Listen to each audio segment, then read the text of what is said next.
One of the most debated topics of the London Olympics legacy has been the ongoing indecision regarding how best to use the £486 million, 80,000 seat Olympic Stadium.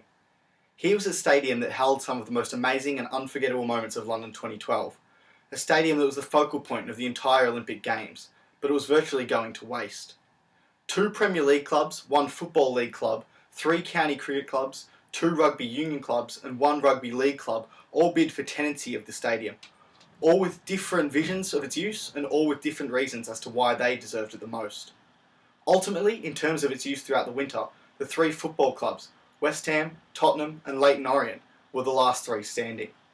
After Tottenham pulled out of the race early, West Ham were awarded sole tenancy, leaving Leyton Orient, the smallest of the 3 clubs, stunned and on the brink of bankruptcy.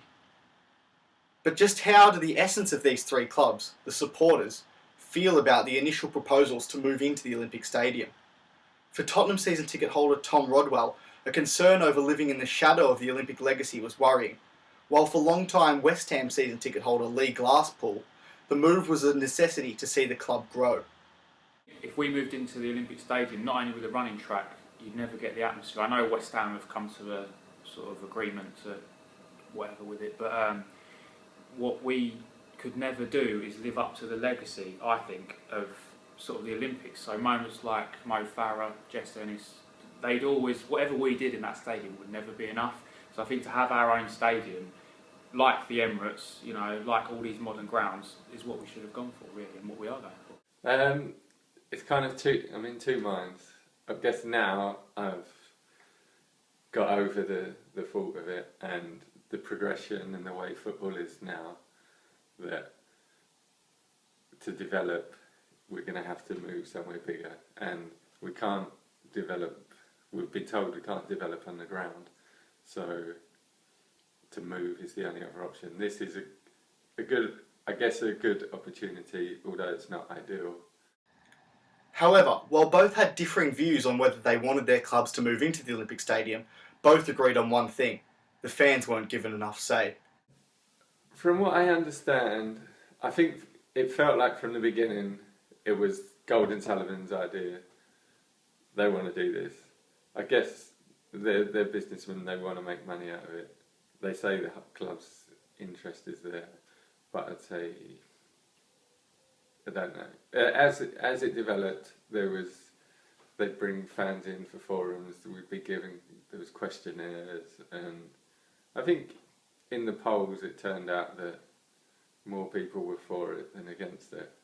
But I think initially it was just, we're going to do this, you're going to go along with it. No, I don't think we were ever asked. It's Daniel Levy, and I love Daniel Levy, he's a great chairman, but he's so money driven that if something is preferential for him, he decides that because it's cheaper or whatever, it's got to be preferential for the club, and then because it's preferential for the club, well, the fans must like it. And obviously there are going to be some fans that back that decision because of financial reasons, but we were never really asked, from what I could understand anyway.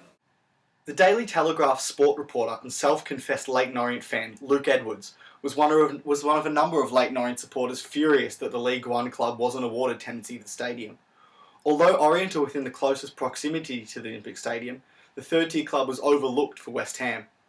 Leyton Orient chairman Barry Hearn has since requested for a ground share proposal alongside West Ham, something that Hammers co-owner David Sullivan and David Gold have staunchly rejected. Their refusal comes despite the protests from Hearn and Orient that if the cash-strapped club aren't awarded the honour or the luxury of moving into the Olympic Stadium, they could be forced to go into financial administration. For Luke, along with the majority of other Leyton Orient supporters, West Ham's refusal to accept a ground share proposal is baffling, to say the least. My problem is I don't really see why West Ham can't share. I don't understand why, if Orient wants to do that, and Barry knows more about the business of football than I do, why we can't do it. It's not like, there have been lots of ground shares in Europe, there have been ground shares in this country. I mean, Coventry are currently sharing a stadium with Northampton, so it can be done. And it just seems a bit, kind of poisonous from West Ham's point of view that they don't really care what happens to Leyton Orient because they're getting this fabulous deal of moving into a purpose, a 60,000 new stadium, and then being able to sell Upton Park for profit to assist their club. I don't quite know why this has become so tower, but the risk of it is that, and I think that you have to think about it. Orient will never, they are in danger of going out of business. There's no question about that, because if crowds fall, even by 500, 750 from Leyton Orient's average crowd, that has huge financial implications for them. If West Ham's crowds fall by 750,000 people, they would barely notice, but at Orient's level, they will notice, and I think that puts everything into context. While Lee can understand Sullivan and Gold's stance on the issue, from a fan perspective, he's completely fine with a potential ground share with Leyton Orient. I'm not so fussed about it. I mean, I can't see it really affecting us as far, I suppose, conditions of the pitch and things like that. It'd be a shame for Leyton Orient.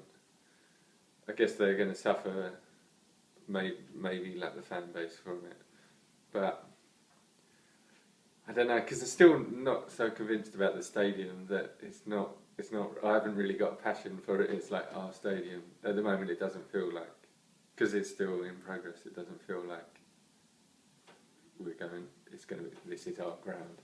At the moment, it feels like it's a stadium that we're filling.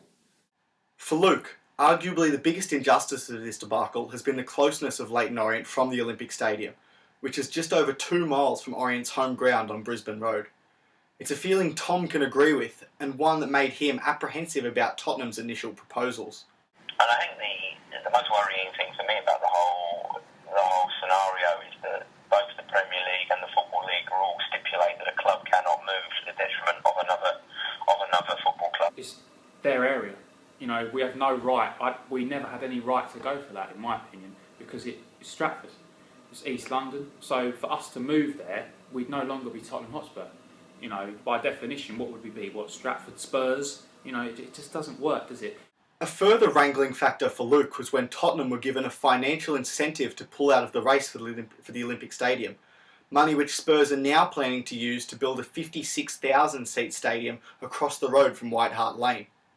Luke believes Leyton Orient's status as a third division club is one of the main reasons for their poor treatment throughout this saga. So again, what does that tell you about the fairness of the process? Tottenham, the Premier League club, get given some money to help with the building of a new stadium for themselves. Leyton Orient have had nothing. Now that you've heard the fans' opinions, you can have your own say on this issue. If you scroll just below this video, you can cast your vote on who you think should have been awarded the tenancy of the Olympic Stadium.